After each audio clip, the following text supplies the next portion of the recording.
Hello and welcome to the MX5 guide on Oulton Park International in iRacing.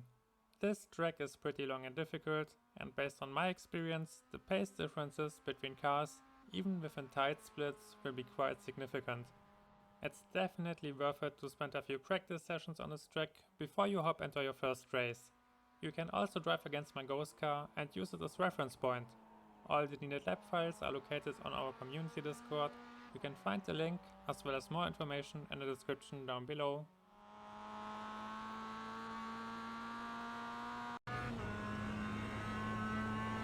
Alright, we are in the first braking zone, which is marked by the banner ad on the left side. Position the car on the very far left edge of the track, right on the white line, engage the brakes to roughly 50% pressure and prepare to shift down into third gear. The turn-in point follows shortly after, at the end of the banner ad.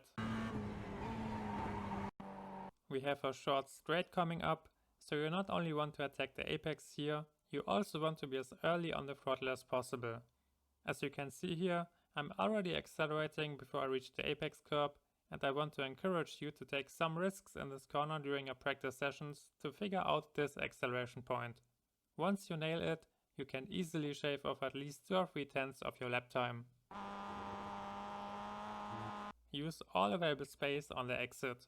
You don't receive an incident point as long as the center of your car doesn't leave the curb area, which means going with your left wheels off the track is totally fine.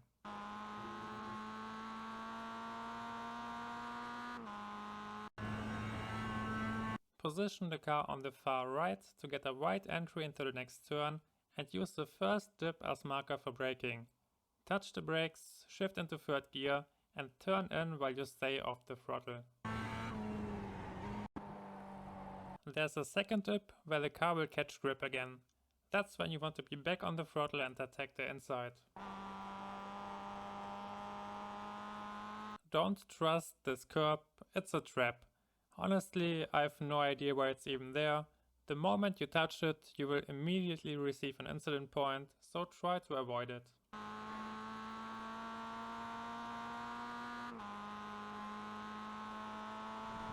Position the car on the right edge of the track for the next entry.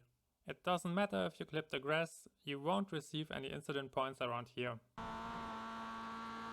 Lift when you reach the cones on the right and turn in. It's important that we exit this turn on the left edge of the track, that's why you want to be patient off the throttle and attack the inside. Once you feel like you are on the correct line, you want to get back on the throttle again and push the car to the left. Use the switch between different track surfaces as marker for braking, go hard on the brakes and shift down quickly to decelerate faster. We want to be on the far left edge here to get a nice wide entry into the turn. Maybe you've experienced this behavior before. The car gets loose on the rear and snaps a bit when you don't shift into first gear while you are turning in. That's exactly what we want to abuse in this hairpin to get slightly more rotation into the car. If you hit a wide entry, you can basically throw the car into this turn, use the short snap to rotate it around the apex and accelerate shortly after. It's insanely quick and easily saves you up to a half second compared to a conservative line.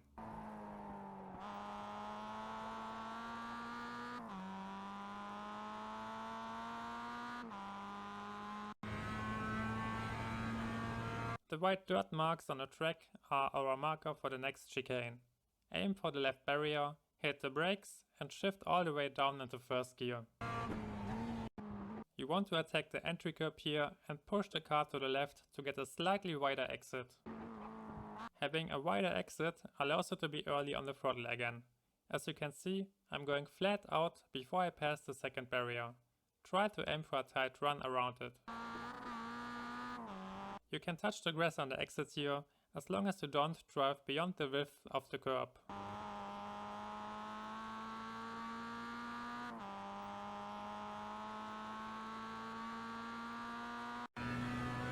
Position the car on the far left edge of the track and hit the brakes after you pass the 100 meter board. You want to downshift quickly to make use of the engine brake and aim for a tight run around the barrier. Once you are at the barrier, you want to give the throttle a soft touch to rotate the car and push it towards the right side to get a wider entry into the left-hander. Lift while you turn in into the left-hander, aim for a tight run around the barrier again and step on the throttle once you know you will hit the exit. You want to stay on the throttle and push the car to the left edge of the track until you reach this point shortly before the crest. We want to lift here to keep the car stable across the crest. If you stay on the throttle, you will initiate a slight drift, which will cost you grip, speed and mess up your entry onto the straight.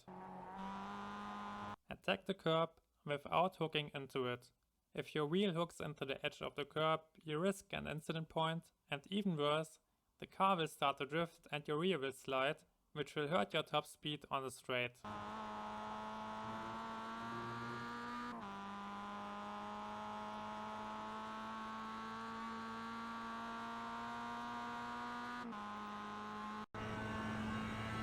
Stick to the far left of the track. Use the switch between different track surfaces as marker to give the brakes a short tap and shift down into third gear. Lift while you are turning in and attack the inside of the first apex without touching the curb. Touching the first curb will throw your car to the outside and mess up your exit. Attack the exit curb and accelerate towards the last straight.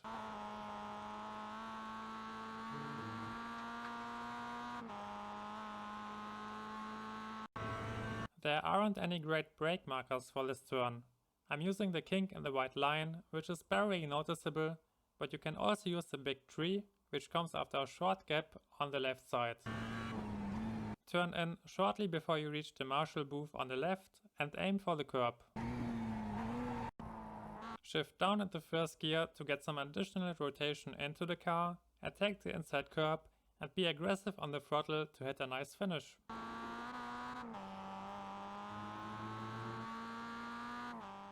That was the guide lap. The uncut cockpit lap is coming up next. Thanks for your support, I wish you good luck in your races and see you next time.